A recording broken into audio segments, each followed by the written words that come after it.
happening, gang? It's your boy Retro back again with another reaction video. Yeah. Today we got another huge update. You guys can probably already tell it is going down. Just by that title alone, you guys are definitely gonna want to see this one. So witnessing the jig, it's finally up for the Biden regime. We got ex-DNC chair now coming out in a tell-all, exposing who was truly running the White House. And I'm gonna tell you one thing, it was not that guy, Joe Biden. Guys, I'm excited to get into this one, so we're not straight into it. So make sure you guys hit that like button, hit that subscribe button. Before we even get into it, you guys, hit that like button, also hit that subscribe button for your boy. And without further ado, let's get straight into it, folks. Check this one out. Who did you learn that has the most power behind closed doors that everybody fears, that no one knows about?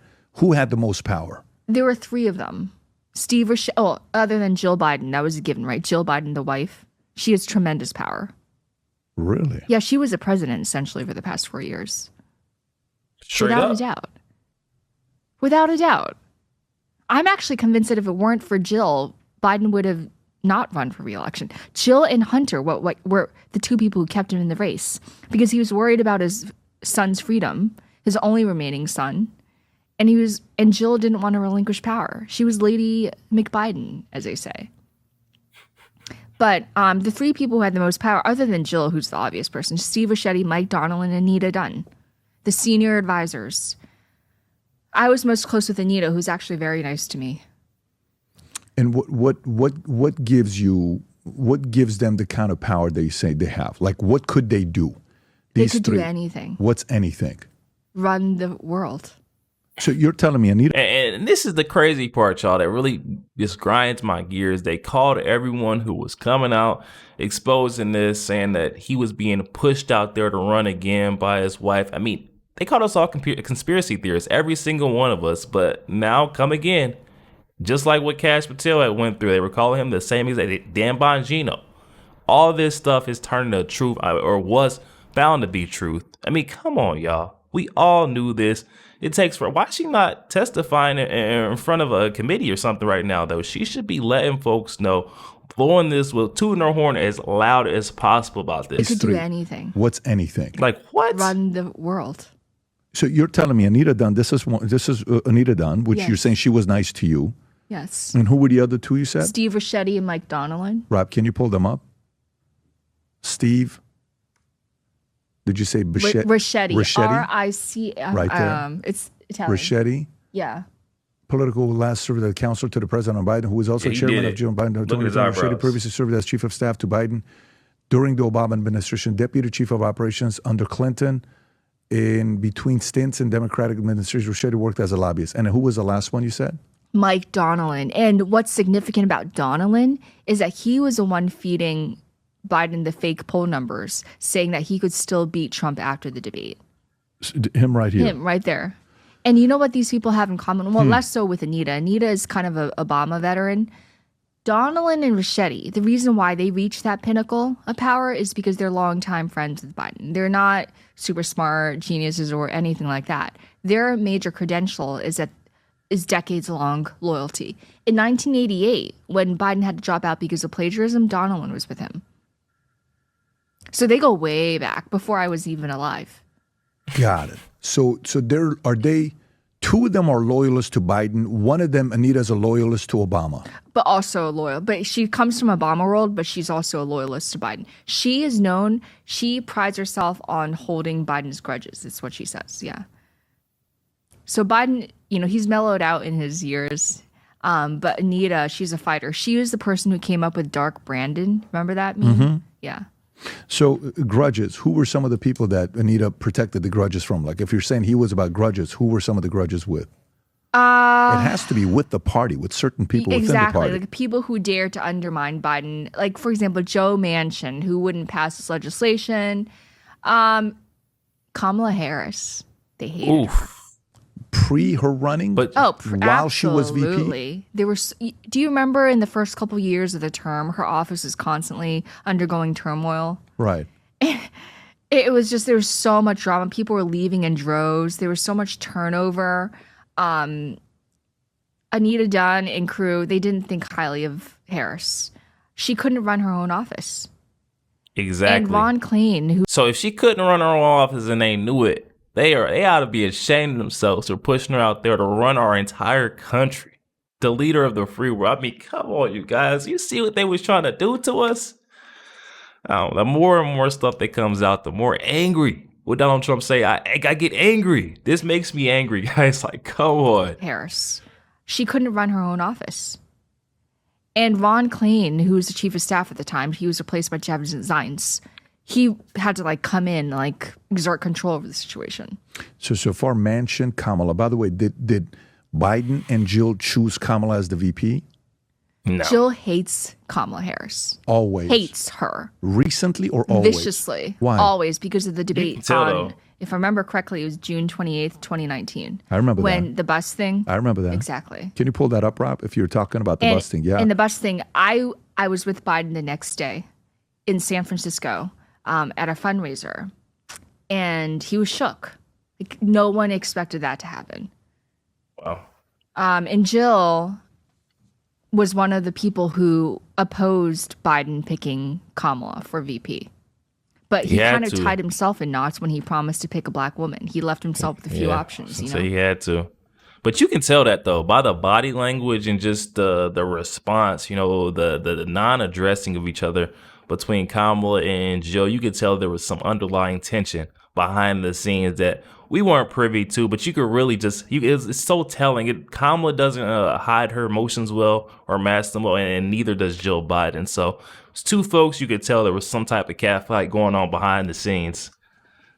So was Kamala chosen as the VP because Biden had to choose it based on what Trump said, based on what Obama said, or he wanted her because she was polling well, and let me choose her as a VP instead of other guys? If that by you couldn't polling well, you mean 1%. Then, well, at one point she got up to 17. I think at one point she was at 14%. and then dropped 1% and never recovered. So She didn't then even why make it would- to Iowa. So then why would you choose her as a VP? 2 words.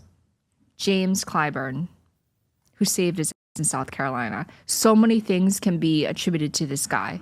Because if it weren't for James Clyburn, we never would have had the Biden presidency. Why is that? Because he came in 5th in New Hampshire and lost Iowa terribly. I remember that. And the only reason why he won South Carolina in such dramatic fashion was because James Clyburn, who's so widely loved in the state, endorsed him. So if James Clyburn doesn't endorse him, he doesn't win South Carolina, He's done. who would have been a replacement? They were scared it would have been Sanders. Do you remember that? All the moderates For sure. coalesced Amy, together. Sanders, Klobuchar, Pete, Warren. Exactly. Actually, Warren was, I mean, she's progressive, but all the moderates got together and endorsed Biden that night. I think it was in a joint rally in Houston, or I mean, somewhere in Texas. And so Clyburn saved him. And with that came tremendous power. He got him to promise that the VP would be a black woman, that this next SCOTUS pick would be a black woman. So so he's that powerful? Clyburn is that powerful? He's very powerful. So You know who got him to? This is a very important part that I don't want It's to a forget. bombshell. Biden endorsed Harris 30 minutes after he dropped out. Do you remember? I do. On July 21st. You I know do. who told him to do that? Who's that? Oh, James Clyburn. But why does he owe the favor to him? Just because of him helping him out in South Without Carolina? James, there's no presidency. He would have been dead in the water. Do you remember? Everyone wrote him off for dead after New Hampshire. It was that bad. He was losing to Pete Buttigieg.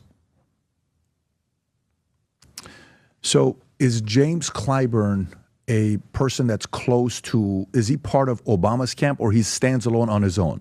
He's very much part of Biden's camp. So he's not an Obama guy. He is. I mean, they're all kind of, there's so They're much all overlap, Obama but he's guys. You very- hear that? It was literally old Biden's presidency. It sounded like it was Jill O. Biden. It wasn't we thought originally it was Joe O. Biden, but no, this was a Jill and Big O. Beasley. They were working hand in hand. And I don't know what Joe, we all know what Joe was doing though. This dude was out here vacay. I'm like, how is he managing all this vacation time? It does not make sense. Who's actually making the moves? There's so many moves being made, but this dude's in Delaware on a beach. I can't figure it out. So he's not an Obama guy. He is. I mean, they're all kind of, there's so much overlap, but he's very much a Biden loyalist. The reason why I'm so we got the three names. Rob, if you can go back to all the three names, Anita being one of them. Okay. You had Anita as one. Then we had Stephen Ricchetti. Then you had Michael Donnellan. When you say they could do anything, what were some of the things that they did that people feared? Because the question was, are they feared? My point is they were essentially the president behind the scenes and Biden was just the facade. And that's So why whatever- Mike would give the wrong polls just to make Joe think that he can, when he has a shot, to So keep that running. Mike could continue in power. All of these people knew that this is a final gravy train, that they would never be hired by another. Can you imagine like another Democratic candidate hiring these people? It just wouldn't happen. They are Hot mess. Biden creatures through and through. They realized that this was their last act. So what do they do now, though? Like, what do they do now to make money? Are they lobbyists? Are I'm they sure working they're for? rich enough that they don't have to work again. Due to what? Because the job doesn't pay that well. Due to what? I mean, these are the same people who came up with like Burisma and the fact that Biden pardoned his family on the last day, not just for the past year, but all the way back to 2014. These people, everyone that I just named, they're all part of Biden world. They're all part, the entire Biden world operation is influence peddling. I'm sure they're fine. Like James Biden was wrapped up in this failed hospital network business. They have businesses in Ukraine, She's right. China, all over the place. They're going to be fine. Come on now, it's the crime family. Well, I mean, something funny is the FBI agent that I was talking to at DOJ when they were dealing with the property that we bought, she was also suing Joe Biden's brother. Oh, for the property. hospital thing? Yeah, Oh, linked to wow. it. Very weird. I'm like, wait, what? I'm like looking her up. I'm like, she's suing. Who was this lady? Finally, we had many calls, and then eventually, when the property was finally on auction, we were able to find a way to pick up the property. Yo, there we have it, y'all. Ex-DNC chair coming out, exposing it all. I just can't. Something that bothers me about her telling it all is the fact that if Kamala was in office right now or somehow got elected in, she would not have came out and said one word. It took for these folks to turn on her, for her to grow like some morality and come out and tell the truth. I don't know if I could get behind that, but I'm definitely glad we're finally getting this information. I mean, it's just confirmation of what we've been saying these last 4 years, because anyone in their right mind could see straight through this was not the true leader. This guy, what is he doing? What behind the scenes, in front of the cameras, the media, he's dodging media, taking vacay after vacay. There was no way that this was possible. There was no way that he was actually pulling the strings. But this was very eye-opening, although I do feel like a couple of names was missing. Cough, cough, Pelosi, Hillary, excuse me. I don't know what's in my, Schumer. Sorry, something's in my throat. It's tickling. There was a lot of names that I feel like, though, that were left out in that one. That were association and pulling the strings, guys. But definitely out in the comment section. I know you guys know it all when it comes to this. Let me know what you're thinking. Also, make sure you guys hit that like button, hit that subscribe button. If you'd enjoy more content like this, catch you guys on the next one. We got